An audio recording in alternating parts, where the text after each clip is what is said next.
OK. En fait, au début, moi, ça a commencé dans les années 80. J'ai contracté l'hépatite C dans un hôpital de Montréal. Et puis, comme on sait, le virus de l'hépatite C, c'est une maladie dans le sang qui détruit le foie. Mais les symptômes on appelle ça le virus silencieux. Les symptômes de l'hépatite C, c'est la fatigue, beaucoup de fatigue, mais ça peut prendre des années avant de réaliser que c'est ça que tu as. À moins que tu vas voir un médecin et qu'il te passe des prises de sang, là, tu vas le savoir. À part de ça, tu ne sauras jamais que tu as l'hépatite C. Moi, en fait, c'est ce qui est arrivé. J'ai eu des pierres aux reins en 2005. Et puis, avec les prises de sang, tout ça, ils m'ont dit qu'en même temps, que j'avais l'hépatite C. Donc là, c'est suivi les examens, l'espèce de trithérapie pour la guérison, qui n'a pas fonctionné pour moi parce que mes plaquettes baissaient énormément. Donc, on a dû arrêter. Donc, il n'y avait pas de traitement possible pour moi, pour l'hépatite que j'avais. Et puis, on a continué. On m'a transféré à un médecin à Montréal, à la Royal Victoria. On a continué des traitements. Puis, on a essayé un autre genre de traitement qui n'a pas fonctionné non plus. Fait que mon médecin me disait dans ce temps-là, en 2006-2007, « Regarde Pierre, on va attendre. Peut-être qu'à un moment donné, on va avoir le bon traitement va sortir. On va voir, il y a beaucoup d'études qui se font sur ça. » Je suis chanceux, ça a fonctionné. Il y a 2 ans, j'ai eu ce traitement-là. Aujourd'hui, je suis guéri de l'hépatite C, qui est super bien. Mais entre-temps, il arrive l'épisode que le foie se détruit. Donc, pour moi, en 2010, j'ai dû avoir une transplantation du foie. Pour moi, quand le foie ne fonctionne plus ou qu'il commence à être dysfonctionnel, dans mon cas, moi, il y avait beaucoup de fatigue. On me donnait de la médication en même temps qui me rendait un peu des fois gaga. Mon caractère changeait, je pouvais être méchant pendant 10 minutes, content pendant, la médication mélangée, ça fait que c'était pas évident pour l'entourage non plus dans ce temps-là, parce que puis j'étais une fatigue chronique, je dormais, j'étais tout le temps fatigué, pas capable de rien faire, pas capable de tourner le gazon, j'aurais pu faire une rangée, il fallait que j'aille me coucher, beaucoup de fatigue. En fait, quand le foie commence à se détruire, c'est un peu ça qui se passe. Tu as beaucoup de fatigue. Ça, c'est le plus chronique, c'est la fatigue. Donc, tu n'es plus capable de fonctionner. Il vient un moment donné que tu n'es plus capable de te lever, tu n'es plus capable de fonctionner.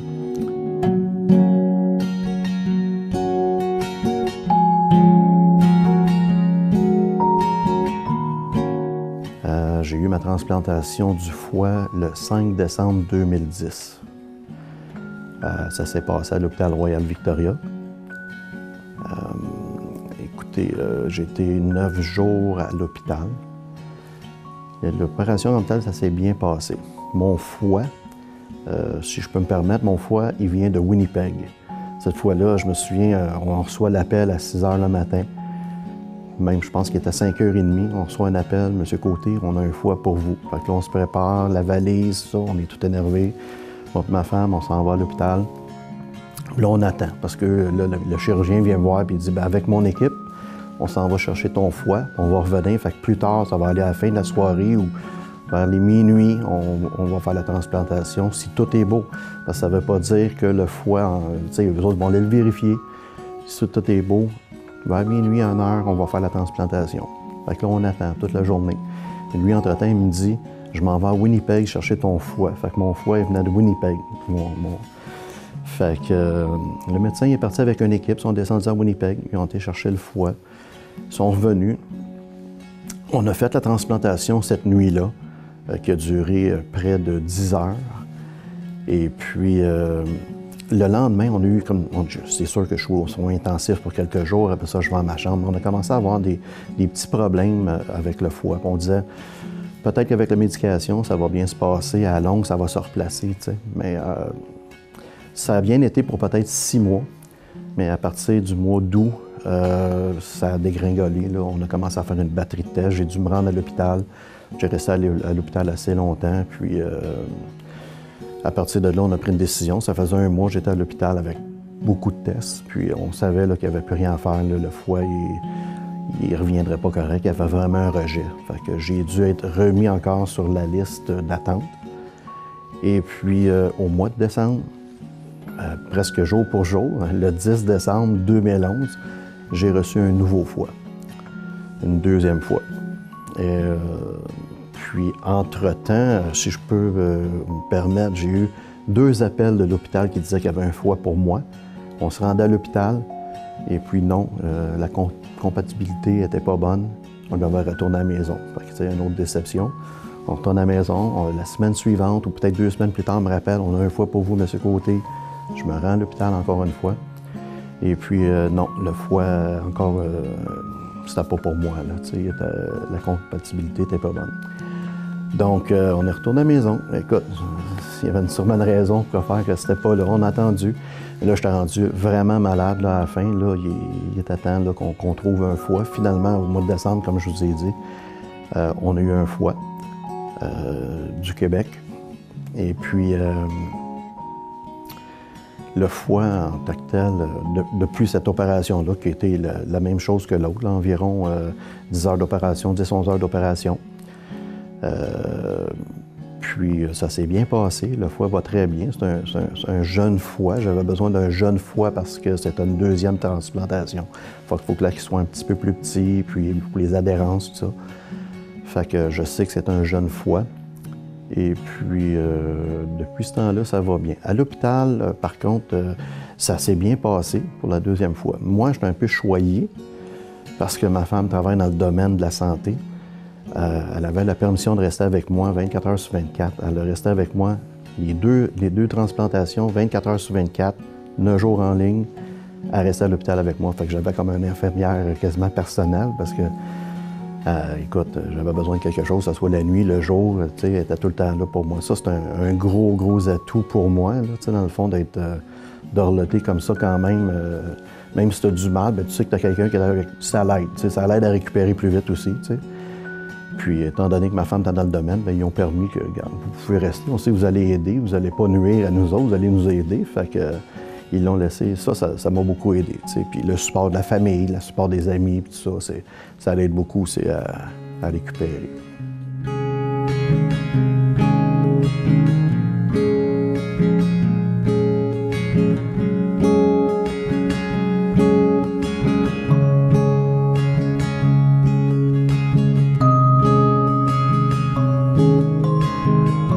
En fait, le risque, moi, quand j'ai eu ma première transplantation, je savais que j'avais encore l'hépatite. Il n'y avait pas de guérison encore, il n'y avait pas de remède pour moi encore possible. Je savais que c'est une question de temps. OK, on me donne un nouveau foie, mais l'hépatite va le maganer. Dans combien de temps? Je ne le savais pas. Ça va-tu prendre 2 ans, 3 ans, 1 an? J'avais aucune idée. Donc, durant l'année, j'ai fait un rejet. J'ai eu mon deuxième foie, ma deuxième transplantation. J'avais les mêmes doutes. C'est une deuxième fois qu'on me transplante. Est-ce que l'hépatite va détruire mon foie? Je vais être obligé d'avoir quoi? Une troisième transplantation? Tu sais, éventuellement, ça serait venu à ça. Tu sais, puis je me posais la question, je me demandais au médecin, on peut en avoir combien de transplantations? Tu sais, éventuellement, je vais mourir, tu sais. Puis il me disait, bien, regarde, il y en a qui en ont eu 3, il y en a qui en ont eu 4. Tu sais, fait que je me disais, bon, ben, j'étais un petit peu encouragé, là, mais tu sais, je voulais pas me rendre à ça parce que c'est sûr qu'une deuxième transplantation, bien, on coupe plus court, tu sais, pour remettre ensemble. Bien, à un moment donné, on va en manquer, tu sais, c'est ce que je me disais, tu sais. C'est ce qui arrive en fait aussi. Et puis, mais quand j'ai eu mon deuxième fois, 3 ans plus tard ou 2 ans et demi plus tard, on a eu ce remède miracle. Une petite pilule que je prenais 1 fois par jour, aucun effet secondaire ou presque pas, pour 12 semaines, puis c'était fini.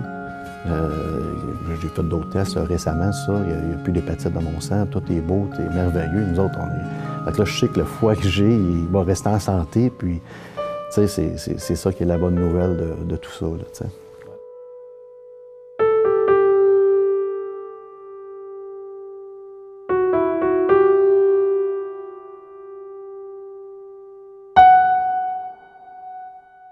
En fait, dans l'attente d'un foie, quand tu es sur une liste d'attente, la façon que ça fonctionne, c'est sûr, c'est celui qui est le plus malade, qui est le prioritaire. Ensuite, s'il est compatible, bien, c'est lui qui va l'avoir. Si on n'est pas compatible, ça va au deuxième, ainsi de suite, en descendant. Moi, j'étais quand même assez haut sur la liste. Ça a donné que j'étais compatible. Tu sais, les autres l'étaient pas, moi je l'étais, ça a donné comme ça. Mais dans l'attente de ça, je peux dire, moi étant bien malade, peut-être que j'étais médicamenté, j'avais peut-être pas autant la pression peut-être que mon entourage. Mes enfants, ma femme, qui était très nerveuse, tu sais, elle se demandait tout le temps. Tu sais, elle est consciente, là, tu sais, comme moi puis toi aujourd'hui, elle est consciente, elle sait qu'il y a un gros problème qui s'en vient, là, si on n'a pas de foi, là, tu sais. Moi, j'étais à ces médicaments, j'étais plus gazé, j'étais malade, fait que j'étais peut-être moins conscient, mais dans ma tête, je me disais, on va en avoir un fois. Tu sais, je ne sais pas pourquoi, là, mais je me disais, il va en avoir un pour moi. Puis c'est arrivé. Puis, mais je peux te dire que ma deuxième transplantation, j'étais un petit peu plus nerveux parce que là, j'étais extrêmement malade. C'était rendu même dangereux à la fin, là, c'était critique. Là, j'étais plus nerveux. Je peux te dire que je m'en faisais un petit peu plus. Là, je me disais, mon Dieu, on va s'en avoir un foie parce que là, ça prenait un foie un peu plus spécifique. Je ne pouvais pas avoir genre de foie, il fallait que ce soit plus jeune ou plus petit, puis il y avait plus de caractéristiques. Je me disais, on va-tu passer à travers, tu sais, mais puis j'étais encore super malade. C'est certain que mon entourage, c'était terrible pour eux autres, là, tu sais, vivre ça, tout ça. Moi, j'étais à la maison, je ne travaillais pas. Ça, c'est une chose. Moi, je travaillais chez Bell Canada. J'ai tout le temps été bien entouré. Mes patrons, tu sais, j'ai tout le temps, regarde, ça file pas, tu restes à la maison. J'avais la possibilité de faire du télétravail. Ils m'ont laissé faire du télétravail. Fait que, tu sais, ce côté-là, j'avais pas de stress. Côté assurance, côté travail, j'avais aucun stress. Fait que ça l'aide beaucoup. Tu sais, je vois qu'il y a des gens, parce que j'ai côtoyé des gens aussi alentour de moi qui, eux, tu sais, ils ont perdu leur emploi parce qu'éventuellement, tu sais, ils n'ont pas les mêmes assurances que moi j'avais. Fait qu'ils perdent leur emploi, bien-être social, puis ça, c'est pas évident. Là, tu sais, le transport, la médication est extrêmement chère. Si tu n'as pas d'assurance, je peux te dire que ça coûte très, très, très cher. Tu sais, moi, c'est à plus de 100 000 là, en médicaments là, pour 12 semaines. J'ai fait 24 semaines le traitement, donc c'est pour ça que c'était 54 ou 58 000 pour 12 semaines. Fait que c'est beaucoup de sous. Si t'as pas l'assurance, je peux te dire, c'est pas tout le monde qui peut se le permettre. Je ne sais pas qu'est-ce qu'ils font. Ils doivent sûrement avoir le gouvernement qui s'en mêle, mais moi, de mon côté, vois-tu, si t'as pas un stress, ma compagnie a on a une bonne compagnie d'assurance. Aujourd'hui, je suis retraité de Bell Canada depuis l'an passé. Puis je m'étais dit, quand je vais partir de Bell, je vais donner un peu de temps à la Fondation Transplant Québec. Fait que c'est ce que je fais présentement.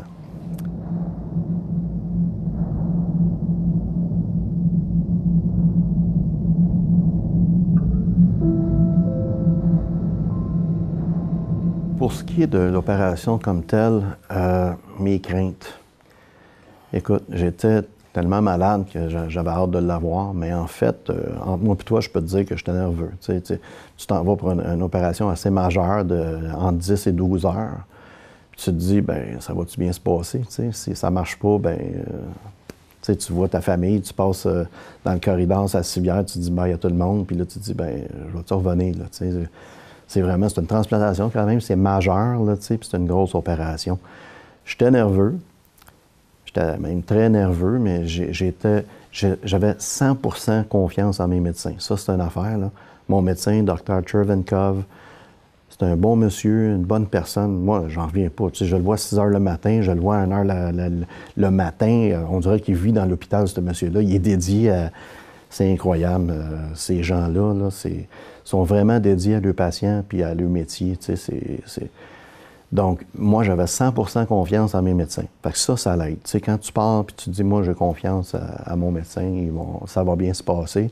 Fait que dans ma tête, je partais avec cette idée-là. J'étais nerveux, j'avais peur, mais au moins, je me disais, je suis en de bonnes mains. Ça l'aide. Quand je suis sorti, par contre, de ma première transplantation, il m'est arrivé une petite mésaventure. J'étais aux soins intensifs, puis j'avais de la misère. Ça allait pas bien. Écoute, moi, je vois rien. Là, je suis intubé, mais apparemment, ça va pas bien. Puis là, je vois Dr. Chervenkov qui se promène alentour, à droite, à gauche, il regarde, pose des questions, regarde les cadrans, puis éventuellement, il dit, on le ramène au bloc opératoire. Là, je l'entends dire ça. Là, we're going back. OK, we're going back. Fait que là, il me débranche pour me ramener au bloc opératoire. Mais moi, dans ce temps-là, le bloc, la salle d'attente n'est pas tellement loin. Fait qu'il faut qu'ils me prennent où j'étais pour m'emmener au bloc opératoire. Mais là, je passe devant ma famille, mes enfants, puis les amis, tu sais, ils attendent tous, tu sais, comment ça va. Puis je ne sais pas pourquoi, il y a une des infirmières qui a dit assez fort « We're losing him ». « We're losing him ». Puis là, elle panique, elle. Parce qu'elle pense qu'elle me perd, tu sais, que je suis après à mourir, là. Puis là, ça fait des bip-bip, puis des... puis là, moi, je roule, puis là, je l'entends dire « Je le perds, we're losing him ». Là, dans ma tête, je me dis « Elle n'a pas dit ça, là, pour le vrai ». Moi, je suis là, bien, pourtant, je respire, tu sais, je me sens respirer. Bien, c'est peut-être ça que ça fait quand tu meurs. Tu sais, c'est ça que je me dis. C'est peut-être ça que ça fait quand tu meurs. Puis là, j'ai eu une pensée parce que je savais que mes filles étaient à côté de moi, puis tout ça, puis ma femme, puis là, ça pleure, puis là, ça panique. « We're losing him », puis elle dit ça devant tout le monde, tu sais. Là, il est arrivé un médecin, je pense un anesthésiste, puis lui, il a pris le contrôle, puis il a dit « Wow, we're not losing him ». Ça, c'est débranché, c'est normal que ça fasse ce bruit-là. Là, il a comme pris le contrôle de la civière, puis on s'est en allé vers le bloc, fait que ça a comme calmé un peu. Moi aussi, parce que je me disais, écoute, je respire, là, tu sais, je me sens pas partir, mais en tout cas, c'était pas aussi comique que ça quand c'est arrivé. Je peux te dire, j'étais pas mal nerveux, puis j'avais peur. Je me disais, c'est peut-être ça le fait que je vais mourir comme ça, là, tu sais. Mais j'avais aussi beaucoup de peine pour mon entourage, parce que je savais qu'eux autres avaient entendu tout ça, puis même j'en ai parlé après à eux autres. Puis, regarde, ça s'est bien passé. Il y avait une petite fissure, ils l'ont réparée, je suis retourné, puis ça s'est bien passé. Pour mon deuxième opération, ça s'est très bien passé. En fait, super bien passé. J'ai été aux soins intensifs, mais ça a bien été. Il faut dire que le fait d'avoir ma femme à côté de moi, même aux soins intensifs, à rester là, ils ont demandé vous pouvez rester parce qu'il y a de l'air être pas mal plus relax quand vous êtes là que quand vous n'êtes pas là, tu sais. Puis, c'est ça. Des fois, j'avais une petite crainte, j'ai de la misère à respirer, ça va pas bien. Puis ça, elle me disait, respire tranquillement. Tu respires, on le voit, là. Moi, je pensais que je respirais plus, j'étouffais, tu sais. Puis là, elle me disait, non, calme-toi, prends juste des grands respires, tu sais. Puis ça me faisait du bien, tu sais, qu'elle me dise ça, là, ça me calmait. Puis après ça, regarde, ça a super bien été. Les jours que j'ai resté à l'hôpital, pas trop de souffrance, un peu... mais pas pour venir fou. Ça s'est bien passé. J'ai marché le plus vite possible pour pouvoir sortir le plus vite possible aussi, tu sais. Mais ça a bien été. Puis, regarde, depuis ce temps-là, ça va super bien.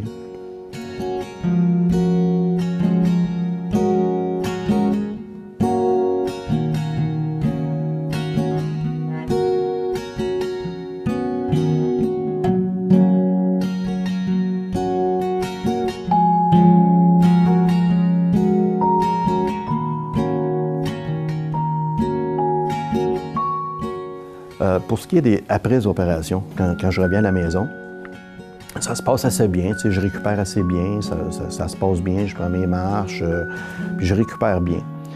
Je peux te dire qu'aujourd'hui, je vais refaire ce que je faisais avant d'être malade, mettons à 90 Il y a des petites affaires, tu sais, comme au hockey, je pourrais peut-être pas aller au hockey si je tombe sur le côté de mon foie, ça pourrait être dangereux. Des accidents côté foie, tu sais, regarde, on prend pas de chance, là, ça va bien, on voudrait pas maganer ça. Une chose que je pourrais faire de plus, c'est certain, c'est de l'exercice. Tu sais, moi, j'ai jamais été une personne qui a fait d'exercice. J'ai tout le temps été actif, j'ai coaché au hockey, j'ai patiné, mais faire des exercices comme tel, puis regarde, ça n'a jamais été moi. Aujourd'hui, il faudrait que j'en fasse, c'est sûr. Tu sais, j'ai pris du poids, ça c'est un des risques quand tu as une transplantation. Tu as des chances d'obésité. Tu te sens tellement bien, tu manges, ça va bien, tu n'as pas de diète, tout ça passe bien. Fait que tu te rends pas compte, tu grossis. Mais là, si tu fais pas d'exercice, bien, regarde, ça vient avec, tu sais. Mais là, je suis rendu là. Là, je suis un peu comme, si tu veux, un joueur de hockey qui est en 33, 34 ans. S'il continue pas à s'entraîner, ils vont le pousser dehors, tu sais. Bien, moi, je suis un peu là, tu sais. Si je commence pas à m'entraîner, bien, regarde, je le sais, là, mentalement, il faut que je le fasse, mais là, c'est de faire l'effort. Je suis rendu là, à faire l'effort de me remettre en forme, si tu veux. Je suis sûr que je pourrais faire plus de choses si je serais en forme. Mais si je te dis mes tâches régulières, il n'y a pas de problème, ça va bien. Côté fatigue, il n'y en a pas, là, tu sais. Je refais mes tâches que je faisais avant, puis de ce côté-là, ça se passe bien.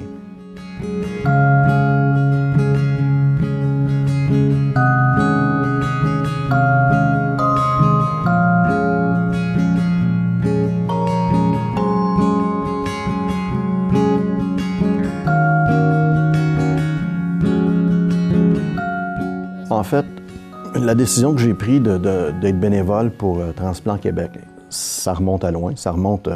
regarde, je suis sorti de l'hôpital puis je me disais, un jour, je vais redonner du temps. Parce que, regarde, c'est incroyable le temps qu'eux autres ils mettent pour des patients comme moi. Ces médecins-là, des fois, sont 24 heures à l'hôpital, en ligne, 48 heures. C'est pour ça que je me dis, regarde, c'est pas vrai que... Moi, dans ma tête, je m'étais dit, un jour, je vais redonner du temps. Regarde, que ce soit aller voir un patient qui va être transplanté, l'encourager, dire comment ça va se passer, comment moi je l'ai vécu, comment ça va aller. Ça peut être aussi une autre alternative. Je vais peut-être regarder ça, d'aller à la maison des transplantés à Montréal, aller faire un petit tour là, des fois, voir les gens, leur parler. Tu sais, dire, moi, comment ça s'est passé. Tu sais, c'est rassurant un petit peu. Moi, ce côté-là, je ne l'ai pas eu.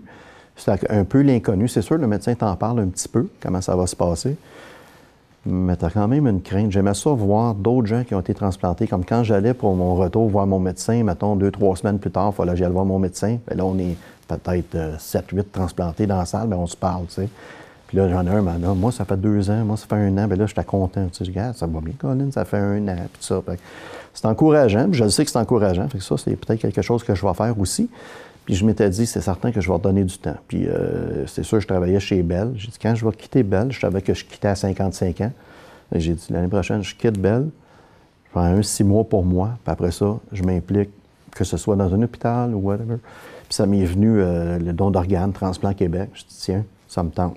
J'ai appelé, j'ai envoyé un email, on m'a répondu, j'ai eu des entrevues, puis ça se passe bien, là, à la tête, je suis bien content. Mais je vais en faire d'autres. C'est sûr que je vais aller à la Maison des greffés à Montréal faire un petit tour. Ça me chicote un peu. Fait qu'éventuellement, je vais y aller faire mon petit tour. En fait, si on parle plus des statistiques de dons d'organes, par expérience, je suis dans un monde parfait, que tout le monde signerait sa carte au Québec, là. On pourrait peut-être avoir 350 cas là, qui seraient matchés exactement, parce que faut s'entendre que pour avoir une transplantation ou avoir un don d'organes, il y a plusieurs facteurs qui sont importants. La mort de la personne, comment elle est décédée. Tu sais, ça prend habituellement un ACV ou un type de mort cérébrale, là, tu sais, qui, à part de ça, ça l'aide pas. Là, tu sais, ils prendront pas, il n'y aura pas de don d'organes. Donc déjà là, ça limite le nombre. Fait qu'on dit dans un monde parfait, il y aura peut-être dans les environs de 350-400 personnes transplantées dans une année. Là, tu sais. Maintenant, si je peux vous donner un exemple aussi de don d'organes, d'âge, y a-t-il un âge limite? Y a-t-il un âge plus jeune?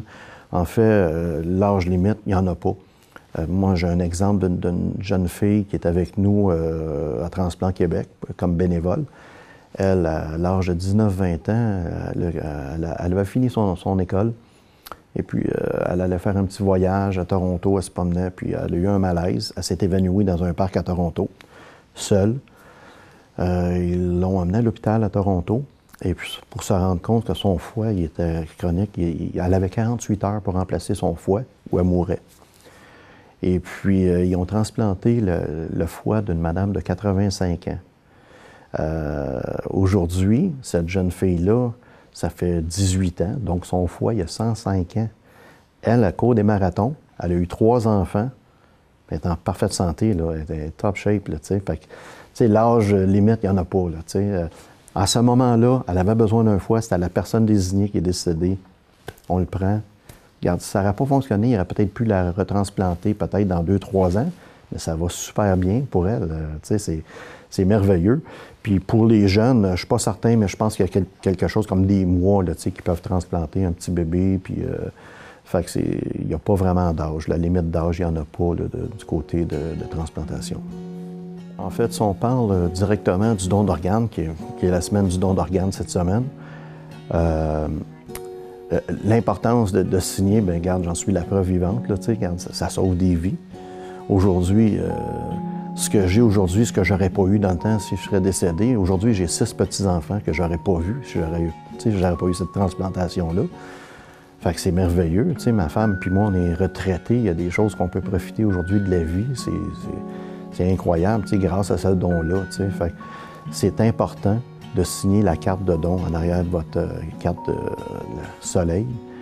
Vous la recevez, on signe notre don. L'autre chose qui est bien importante, c'est d'en parler à votre entourage. Oui, on a signé la carte, mais il arrive un décès, et puis votre famille n'était pas au courant. Bien non, le médecin dit, bien, il a signé sa carte, puis si les parents ou la famille ne sont pas nécessairement d'accord, le médecin, il ne va pas chicaner avec la famille, là. Il va dire, bien, regarde, ils ne sont pas d'accord, ils ne sont pas d'accord. Mais tu sais, d'après la loi, c'est signé, ils devraient quand même faire, bien, ils vont respecter la famille. Si la famille dit non, nous autres, on ne veut pas, même s'il a signé, c'est très rare que ça arrive, mais ça peut arriver, tu sais. Donc, c'est important d'en parler à l'entourage, que les gens soient au courant. Tu sais, moi, tout le monde est au courant, c'est sûr, là, dans ma famille, puis tous les amis. Mais pour les autres, là, si toi, tu as signé, quelqu'un d'autre a signé, parlez-en. Parlez-en à vos parents, parlez-en à vos amis, parlez-en à vos enfants. Comme ça, s'il arrive quelque chose, tout le monde est au courant. Fait il n'y a pas personne qui a la pression de dire oui, il va les donner, même s'il n'avait pas signé sa carte. Vous l'avez signé, puis c'est votre choix. Tu sais. C'est important, tu sais, un don que vous faites à une personne qui décède peut sauver 8 vies, puis elle peut en aider 15 autres personnes avec du tissu pour les yeux ou différentes façons. Fait qu'on parle de 23 personnes là, qui pourraient profiter peut-être de vos dons, d'un don d'organes ou de tissu. Donc, pour cette semaine, je pense que c'est important de passer le mot à un petit peu tout le monde, de signer sa carte, de la carte Soleil.